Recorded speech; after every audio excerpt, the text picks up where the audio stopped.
2025 has been an active year for tornadoes across the central and southern United States so far. In this week's WeatherWise, Jared and Peyton break down the latest tornado tallies and take a look at the strongest tornadoes to strike American soil this year.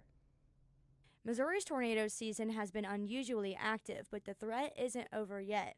Tornado activity typically peaks in June and July across the upper Midwest and northern plains. On average, Missouri has 45 tornadoes a year based on data from NOAA spanning from 1991 to 2020.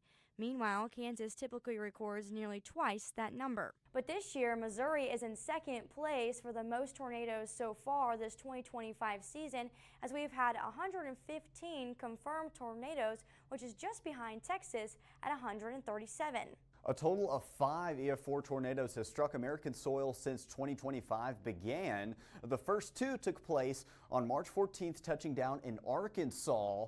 Another the next day, March 15th, started in Louisiana and crossed into Mississippi. Fast forward into May 16th, another very active day with one long track EF4 tornado crossing through the state of Kentucky, and another that same day, the strongest one of the year so far, touching down near Marion, Illinois on May 16th as well.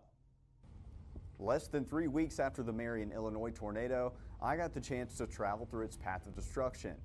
The scent of fresh pine lingered in the air, and the magnitude of the damage was almost unbelievable to witness in person. Amazingly, no deaths were blamed on this violent tornado, despite maximum winds of 190 miles per hour. A testament to the wrath of Mother Nature.